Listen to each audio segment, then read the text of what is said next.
কোনো বন্ধু বান্ধব নাই, কোনো মেয়ে বন্ধু নাই, কোনো টাকা পয়সা নাই, কোনো ফ্রেন্ড সার্কেল নাই, কোনো গার্লফ্রেন্ড নাই, টাকা পয়সা নাই। তারপরও মানুষ নিত্য নতুন ডিপ্রেশনে থাকে। এই ডিপ্রেশন হচ্ছে এমন একটা জিনিস, মানে অনেক মারাত্মক একটা জিনিস। যারা ডিপ্রেশনের ভিতরে আছে তারাই জানে যে তাদের এই যে জীবনটা সামনের দিকে এক পা আগাতে যে কত কষ্ট হয় তা শুধু তারা নিজেরাই জানে। হয়তো বা অনেক আছে ডিপ্রেশনের পরে অনেক আছে সুইসাইড করে। আচ্ছা, কিছু কিছু মানুষ আছে তারা সুইসাইড করতে ভয় পায়, কারণ এই দুনিয়া হয়তো বা খারাপ আছে বা চিন্তা ভাবনার ভিতরে আছে, কিন্তু ওই দুনিয়ার জন্য সবাই চিন্তা করে যদি আমি যদি সুইসাইড করতে যাই হয়তো আমি জীবনে জান্নাত পাবো না, বা আমার কবর আযাব অনেক কঠিন হবে, অনেক শাস্তি কঠিন হবে। এই জন্য হয়তো বা অনেকে সুইসাইডও করতে পারে না, কারণ ডিপ্রেশন মানুষের জীবনটা পুরো নষ্ট করে দেয় হয়তো বা পুরো বন্ধু বান্ধবের মাধ্যমে দেয় না, কোনো গার্লফ্রেন্ডের মাধ্যমে দেয় না, বা টাকা পয়সার কারণে মানুষের ডিপ্রেশন থাকে না। দেখবেন প্রত্যেকটা প্রবাসী অনেক টাকা ইনকাম করে। যারা বাংলাদেশি প্রবাসী আছে, বিভিন্ন রাষ্ট্রে আছে, দেখবেন অনেক টাকা ইনকাম করে, কিন্তু তারপরও তারা ডিপ্রেশনে থাকে। কেন ডিপ্রেশন থাকে জানেন? কারণ এক হচ্ছে পরিবার, মানে ফ্যামিলি, আর দ্বিতীয় যদি বিবাহিত জীবন থাকে, কেউ যদি বিবাহিত থাকে এমন ডিপ্রেশনে পড়ে যা বলার মতো না। নিত্য নতুন চাপ আসে। হয়তো প্রত্যেকটা প্রবাসী এই প্রবাসের মাটিতে আসার পরে কাজকর্ম দিন রাত 24 ঘন্টা কাজকর্ম করে শুধু একটু ভালো থাকার জন্য, পরিবার মুখে একটু হাসি ফোটানোর জন্য।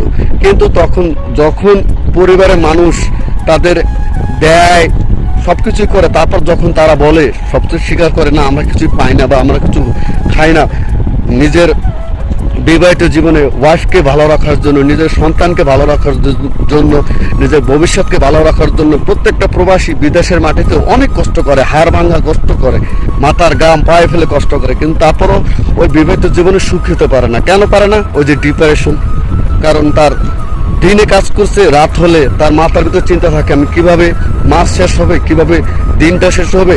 আপনি টাকা দিতে পারবেন না, আপনি পরিবার, আপনার বিবাহিত জীবনে আপনার বউর কাছে, আপনার পরিবারের কাছে, আপনার আত্মীয় স্বজনের কাছে কারো কাছেই ভালো থাকবেন না। সবাইকে টাকা দিতে পারবেন, দেখবেন সবাই ভালো, আপনাকে সবাই হাতে নিয়ে নাচাবে। আর আপনি টাকা দিতে পারবেন না, দেখবেন আপনার দিকে ঘুরেও তাকাবে না। এই দুনিয়া হচ্ছে স্বার্থের খেলা, স্বার্থ ছাড়া কোনো কথা নাই।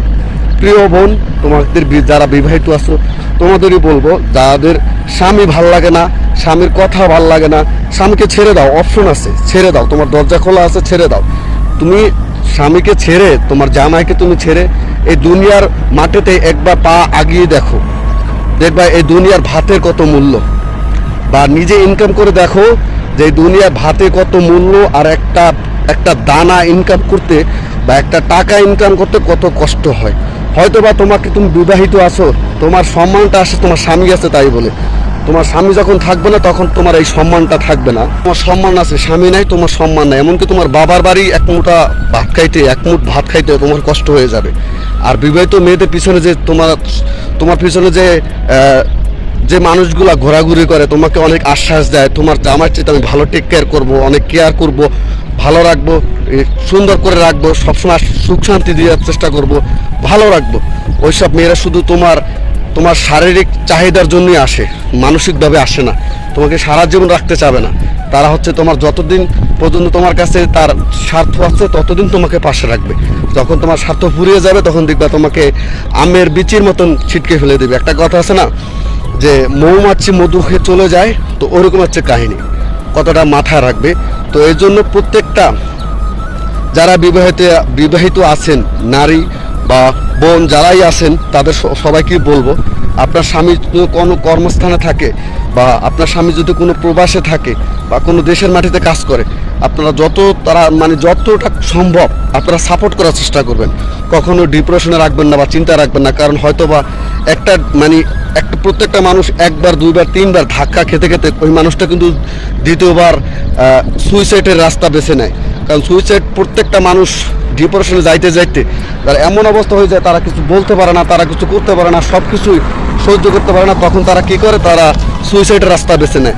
তো এই জন্যে প্রত্যেকটা মানুষকেই বলবো, যারা পরিবারের মানুষ আছেন, আত্মীয় স্বজন আছেন, পাড়া প্রতিবেশী যারাই আছেন না কেন, আমার ভিডিওটা যারা দেখতেছেন সবাইকেই বলবো যে এই সমাজে মানুষ একটু শান্তি চায়, শান্তিভাবে একটু বাঁচতে চায়। বেশিরভাগ হচ্ছে পুরুষ একটু শান্তিতে বাঁচতে চায়। কেন? কারণ পুরুষের বন্ধুবান্ধব থাকে না, পুরুষের গার্লফ্রেন্ড থাকে না, পুরুষের টাকা পয়সা থাকে না, কিন্তু তারপর প্রত্যেকটা পুরুষ ডিপ্রেশনে থাকে। নারীরও ডিপ্রেশন আছে, কিন্তু নারী চিন্তা ভাবনা করে অন্য লেভেলে, আর একটা পুরুষ চিন্তা ভাবনা করে অন্য লেভেলে চিন্তা ভাবনা করে। এর জন্য আর কি নিজেকে সবসময় ব্যস্ত রাখতে হবে। নিজের স্বামীকে কিভাবে সাপোর্ট করব, নিজের স্বামীর পরিবারকে কিভাবে ভালো রাখবো, স্বামীর ভবিষ্যৎকে কিভাবে আগাই নিব। এর জন্য স্বামীকে উল্টাপাল্টা কথা বলা যাবে না, স্বামীকে ডিপ্রেশনে রাখা যাবে না, স্বামীকে অতিরিক্ত চাপ দেওয়া যাবে না। আশা করি সবাই বাজে মাইন্ডে নেবেন না, সবাই ভালো মাইন্ডে নেবেন। কারণ কিছু কিছু কথা আছে যা কখনো বলা যায় না, আবার কিছু কিছু কথা আছে যা কখনো কাউকে বলিও বোঝানো যায় না। হয়তোবা সে পরিবারের মানুষ, হয়তোবা নিজের পার্সোনাল মানুষ, হয়তোবা মানে আত্মীয় স্বজনের মানুষ, বন্ধু বান্ধব, গার্লফ্রেন্ড, এই টাকা পয়সা এগুলো কিছুই না। প্রত্যেকটা মানুষ চায় একটু শান্তিভাবে বাঁচতে, প্রত্যেকটা মানুষ চায় একটু শান্তিভাবে তার নিজের স্বাধীন মতন চলতে।